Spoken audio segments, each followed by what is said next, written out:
Hi folks, and welcome to TK Power Sports.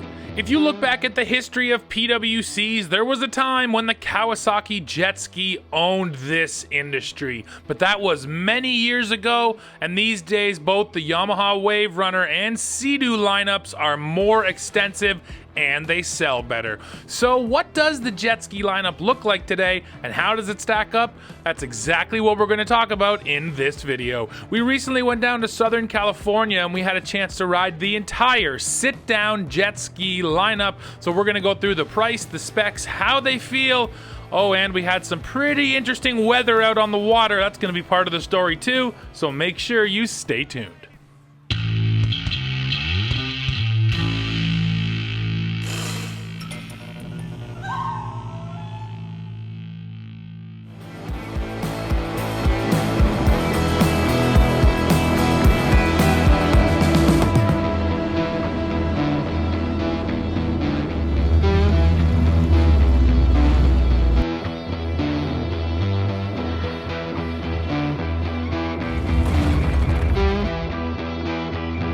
When we took off from the dock, I jumped on a Kawasaki Jet Ski Ultra 310LX, as did Dad, and you can see him modeling his right here. Now, the 310LX is the peak of the jet ski lineup when it comes to power, performance, price, and features.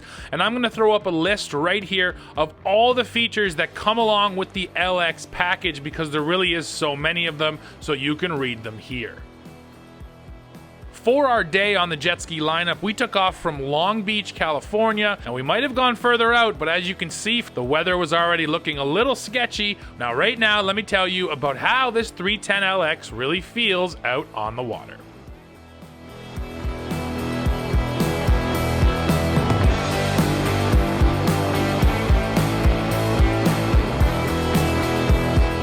So here we are on the big boy. This is the Ultra 310LX. And up until 2024, this was the most powerful PWC you could buy on the market. Sea-Doo has now eclipsed this jet ski, but this is still one of the most powerful PWCs that you can buy. So first of all, I will say that this is only my second time on a jet ski. I have a lot more experience on Wave Runners and Sea-Doos. So the first thing I notice are just the differences from jet ski to those two brands, because those brands, the controls are pretty similar. Jet ski's a little different. Everything's over here on my right hand. For reverse, it's actually on my thumb. That's what I'm using right now to stay back from cameraman Dad.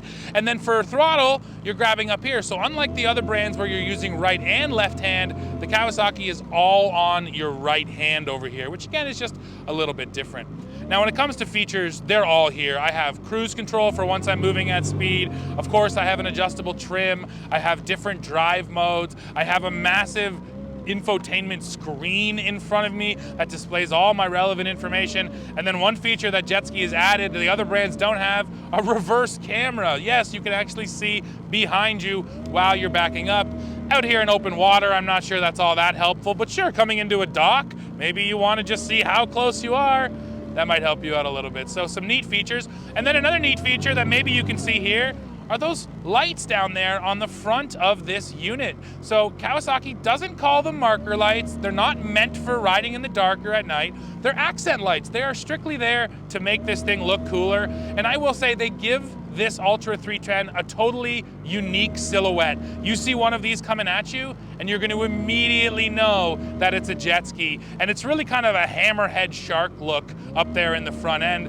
And once again, it looks totally different from what the competition offers, and I think that's important. It really sets these jet skis apart. Looking at the storage on the 310, it has what Kawasaki calls gull wing doors. Essentially, the sides of the hood open up and you can reach down into the storage. This is a great solution because you're not reaching up over the handlebars to try to get down into a deep nose bin. And for that reason, this is one of the better solutions I've seen for storage on a PWC. Let me talk about how this thing actually rides now, and the first word that comes into my head is comfort. First of all, this seat, big leather seat with the nice stitching in it. It's really comfortable, especially for a big guy. And then I got out here and started hitting some of the bigger waves, a bit of chop. It's fairly smooth out today, but my first impression was that this thing just felt like it wasn't affected all that much by the rough water underneath it. It was just cutting through those waves, and that lends itself to that feeling of luxury, because you can just come out here and comfortably cruise, and even when the water starts to get a little rougher, the machine doesn't really feel it. You're not getting thrown all over the place. Now the power, of course, is ridiculous, extremely smooth power, and probably the coolest thing is the supercharger whine. You can hear it whining constantly. It's just a great sound. So yeah, power's no issue. And then handling, it's not a sharp handling machine. It's not the kind of machine you throw into a corner and you feel that immediate kind of bite out of it. It does sort of push through the corners a bit, but once again, I come back to that word comfort. Everything about this is super comfortable, even at really high speeds. And you guys know I did a top speed run, so why don't you take a look at that right here.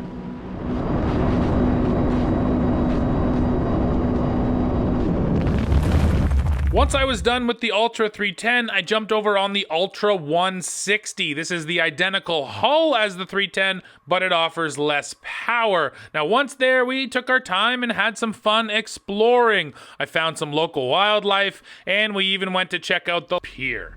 Now let me tell you about how the 160 feels. So you saw the Ultra 310. This is the same platform, same hull, same features, but with 160 horsepower rather than the insane 310 supercharged horsepower. So I'll start with handling, and again, it doesn't change. The first word that comes to mind still is comfort. It's a super comfortable machine, even in rough water. It just has a tendency to stay nice and flat and smooth. And then with the 160, the power feels like enough. Honestly, for me personally, I like a unit like this because I can ride it pinned almost the entire time, whereas on the 310, I was in and out of it, in and out of it, because it's just so powerful. So there is something to be said for the old adage of, you know, driving a slow car fast is more fun than a fast car slow. Well, that seems to apply here too. I like the 160 for that. And then of course, if you're just not an experienced rider, if this is your first PWC, you're probably better off getting something like this, where the power is more manageable, things don't happen at crazy fast speeds like they do on the 310 I should say. But then you know what, the truth is too, this also has a pretty solid top speed. It's almost as fast as that 310, it just might not get you there as quick. And you know what, why don't we cut to the top speed run right now.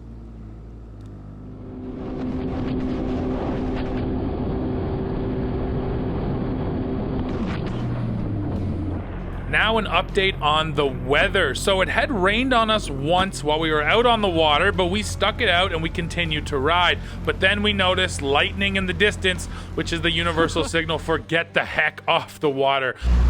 Lightning? Okay, well then let's start making our way. Okay.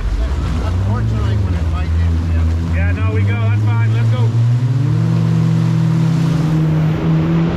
So we started heading back for the boat launch, and I quickly jumped onto the STX 160, which is the entry-level model in the jet ski lineup, to at least get a feel for it. Sadly, I didn't have a chance to shoot a stand-up out there on the water, once again for obvious reasons, but let me tell you now how this little model stacks up to those larger Ultra models. And yes, that is ice falling out of the sky. It hailed on us in Southern California. We had to leave Canada to go to California just for it to hail on us out on the water. That is a day on a PWC that I will certainly never forget.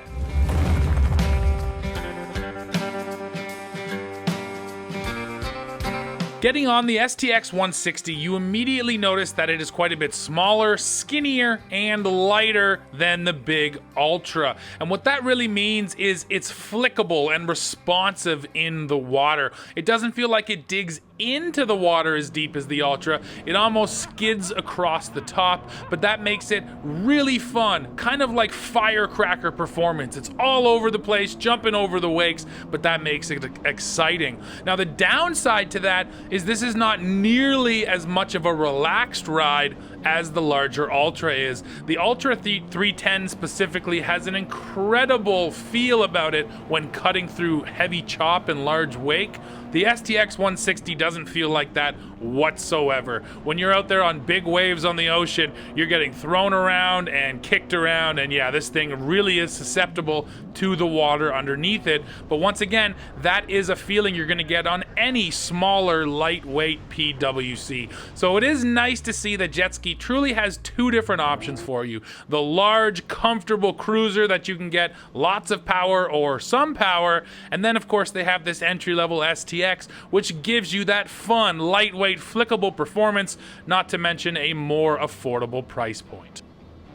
The big takeaway has to be that the STX 160 is an entirely different class of machine, and it doesn't really feel akin to the Ultra in any way. Now, if I had to recommend to you which one to buy, I would say the more exciting, lively ride is going to be found on the smaller STX, and then if you do want something that's comfortable, capable, and then if you get the 310, incredibly powerful, well yeah, then you're going to want to go for the Ultra.